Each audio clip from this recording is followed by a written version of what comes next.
Hello again, and welcome back for another round of math, this time featuring your model drawing for day 4.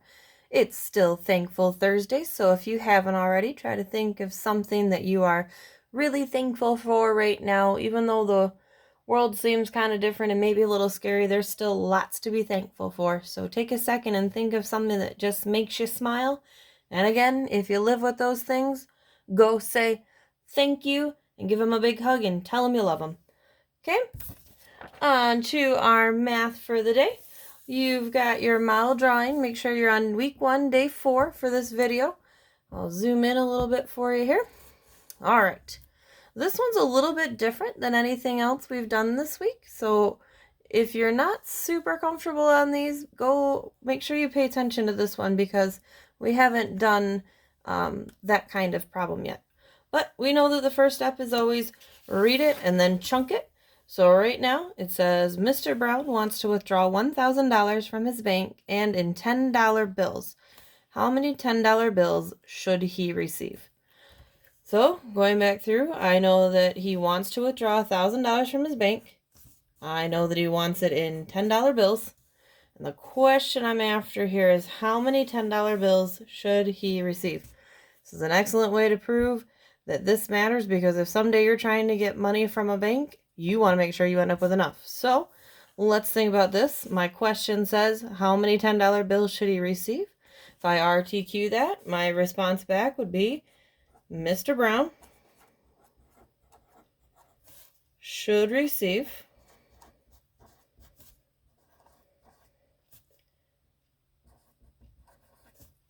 some more blank $10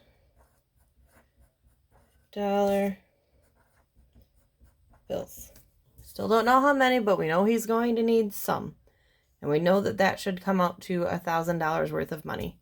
So, part 1's done. And part 2 is done. Now we have to think about who and what we're talking about. The who, I hope, is pretty obvious. We're talking about Mr. Brown. And what are we talking about? His $10 bills. So we have Mr. Brown's $10 bills. Okay, we got our starting point like always. Step 4 says to put in our unit bars, so we have something to work with. I'll put that in there. Step 5, go back to my chunks and figure out where I can adjust my bar. So, my first chunk says he wants to withdraw $1,000 from the bank. This is where this one gets a little bit different than the other ones. This time, unlike any of the other ones, I know where he needs to end up. I know what he better walk out of that bank with. Or he's going to be upset, or the bank's going to be upset. Either way, it's going to cause an issue. So that $1,000 that he has to leave with is my total. That goes on the end. There's that chunk. And I know that it's coming in $10 bills. So I know that this will be a $10 bill. This will be a $10 bill. This will be a $10 bill. All the way until his last $10 bill. That value never changes. What I'm hunting today is his value of bills, like how many he has. So where would that question mark go? I've filled in just about everything else. If you're thinking to yourself, it should go either as an arrow on the top or an arrow down below to say, hey, I need to know what that number is. You're right. And it's okay if you drew it up top too. I know some people do it that way just to keep it straight. Okay, so far so good. I've gone back to my, oops, I forgot to check this off. And I've put in my question mark for this. So now I need to go back and actually figure out how to solve this problem. Well, you gotta think kind of fact family style. I have a total and I have one part. So how do I solve for another part? Anyone know? It's not multiplication. It's not an addition this time. It's division. I suppose technically you could subtract 10 from 100 or from 1,000 until you run out of options, but that's going to be long and painful. The best way to get to it is to start dividing. And I know that I have $1,000, and I'm trying to divide it into groups of 10, because for every $10 bill, there'll be another one added on to my collection up top. Now I just need to go back through it. Okay, let's see. I will say I'll go traditional for you one more time, because I know that's where most people are comfortable. This will fit into the 10 hundreds or 1,000. That.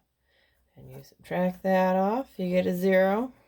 Bring down my next place value.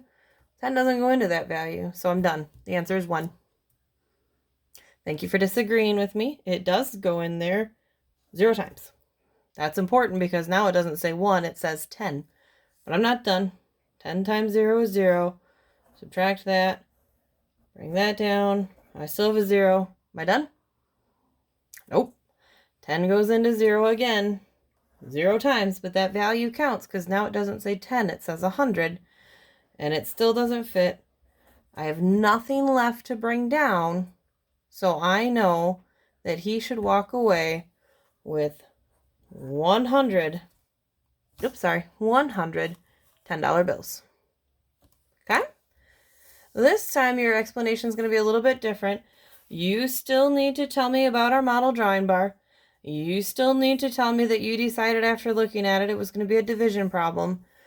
You still now need to tell me that it's going to be division, but your method might be different. Some of you have been doing partial products and things like that I've seen. Now you're looking at some other methods. Yes, I did traditional, but if you did it on your own before you got to my video, you might have used a different method. That's fine. Make sure you stay in the right methods for your explanation and then throw on your answer at the very, very end. Alrighty. Have a great day, guys.